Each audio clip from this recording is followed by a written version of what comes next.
পহেলা বৈশাখ উপলক্ষে প্রচলিত মঙ্গল শোভাযাত্রা থেকে নিয়ে যত প্রকার সংস্কৃতি আছে গ্রহণ করা একজন মুসলমানের জন্য কি জায়েজ নাকি না জায়েজ?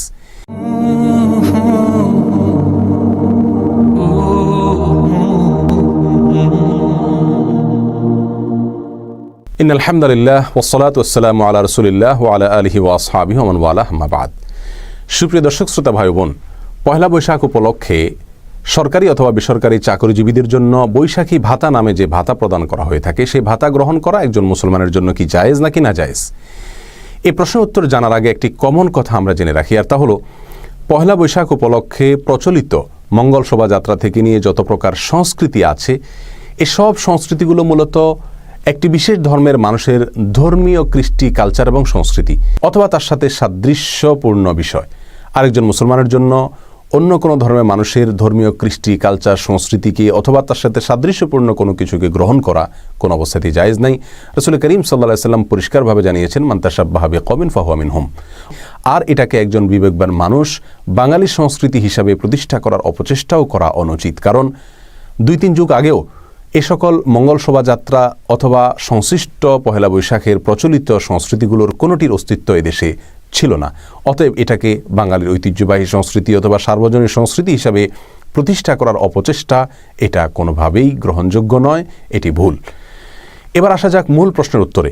সাহাবা ইকরাম তথা সালাফের যুগে আমরা দেখতে পাই ভিন্ন ধর্মের মানুষেরা তাদের ধর্মীয় উৎসব উপলক্ষে মুসলমানদের কাছে যে উপঢৌকন পাঠাতেন, সেটাকে মুসলমানরা গ্রহণ করতেন, সাহাবা ইকরাম গ্রহণ করতেন। ইমাম ইবনে তাইমিয়া রাহিমাহুল্লাহ এই প্রসঙ্গে আলী ইবনে আবি তালেব রাদিয়াল্লাহু তাআলা আনহুর একটি ঘটনা উল্লেখ করতে গিয়ে বলেছেন যে তিনি নাইরুজ উপলক্ষে তাদের পাঠানো উপঢৌকনকে তিনি গ্রহণ করেছেন।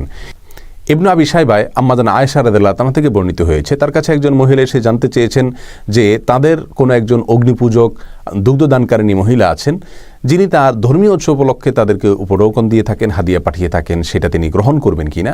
এ প্রসঙ্গে আয়েশা রাদিয়াল্লাহু তাআলা তাকে যে নির্দেশনা দিয়েছিলেন তা ছিল এরকম যে তোমরা তাদের পাঠানো ফলমূল এগুলোকে গ্রহণ করবে।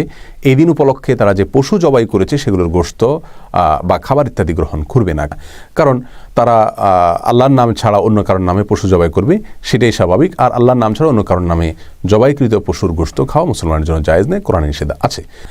এছাড়া আবি বারজা রাদিয়াল্লাহু তাআলা আনহু নামে একজন সাহাবী ছিলেন, যার প্রতিবেশীদের অনেকেই অগ্নিপূজক এবং ভিন্ন ধর্মের অনুসারী ছিলেন। তাদের ধর্মীয় উৎসব উপলক্ষে তারা উপঢৌকন পাঠাতেন তার বাসায়। তিনি তার পরিবারকে নির্দেশ দিয়ে রেখেছিলেন যে তোমরা তাদের পাঠানো ফলমূল এগুলোকে খাবে, গ্রহণ করবে, এছাড়া অন্য কোনো কিছু গ্রহণ করবে না। এই সকল ঘটনাগুলোকে সামনে রাখলে যে বিষয়টি আমাদের কাছে পরিষ্কার হয় তা হলো, উপলক্ষ যদি নিষিদ্ধ হয় এবং খারাপ কোনো উপলক্ষও হয়, তথাপি যদি সেই উপলক্ষকে কেন্দ্র করে কোনো উপঢৌকন দেওয়া হয়, সেই উপঢৌকনটার ভেতরে যদি মন্দ কোনো বিষয় দিক না থাকে, হারাম কোনো বিষয় না থাকে, সরাসরি উপঢৌকনটা যদি ব্যবহার করা হারাম না থাকে, তাহলে সেটা গ্রহণ করাতে ইসলামী শরিয়াতে বাধা বা নিষেধ নাই।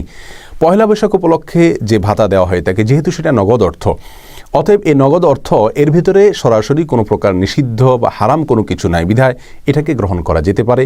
এটাকে গ্রহণ করার পরে কোন খাতে ব্যয় করা হচ্ছে সেটা হলো সবচেয়ে বড় ব্যাপার। আর এটা গ্রহণ করার মাধ্যমে পহেলা বৈশাখ কেন্দ্রিক যে সকল অপসংস্কৃতি এবং ইসলাম বিরোধী কৃষ্টি, কালচার এবং সংস্কৃতি প্রচলিত আছে, সেগুলোর কোনো প্রকার সহায়তা হয় কিনা সেটা হলো বড় বিষয় এবং দেখার বিষয়। আর বলাই বাহুল্য, পহেলা বৈশাখ উপলক্ষে যে ভাতা দেওয়া হয়ে থাকে, এই ভাতা গ্রহণ করার মাধ্যমে পয়লা বৈশাখ কেন্দ্রিক যে সকল সংস্কৃতি বা ইসলাম বিরোধী কর্মকাণ্ড আছে, শিরক এবং শিরকের সাথে সাদৃশ্যপূর্ণ কর্মকাণ্ড আছে, সেগুলোর সহায়তা কোনোভাবেই এই ভাতা গ্রহণ করার মাধ্যমে হয় না, বিধায় এটা নিষিদ্ধ হবে না। শুধুমাত্র যে বিষয়টি নিশ্চিত করতে হবে গ্রহীতাকে, সেটা হলো তিনি এই ভাতার টাকা দিয়ে মঙ্গল শোভাযাত্রা বা পহেলা বৈশাখ কেন্দ্রিক যত অন্যায় অথবা সাধারণ যত অন্যায় হতে পারে, সেগুলোর কোনো কাজে তিনি এই টাকা, এই ভাতা ব্যবহার করবেন না। এই বিষয়টি যদি নিশ্চিত করেন, এই ভাতা গ্রহণ করাতে ইসলামী শরিয়ার দৃষ্টিতে কোনো অসুবিধা নেই। আল্লাহ সুবহানাহু ওয়া তাআলা আমাদের সকলকে ইসলামী শরিয়াকে আমাদের জীবনের সকল ক্ষেত্রে মানা, বোঝা এবং গ্রহণ করার তৌফিক দান করুন। আসসালামু আলাইকুম ওয়া রাহমাতুল্লাহি ওয়া বারাকাতুহু। সারা জীবন নিয়মিত আঁকড়ে ধরবেন, আমল করবেন। যারা নিয়ত করতেছেন হাত তোলেন। আল্লাহ আমাদের সবাইকে আমল করার তৌফিক দান করুন। আল্লাহ আমাদের সবাইকে কবুল আর মঞ্জুর করুন।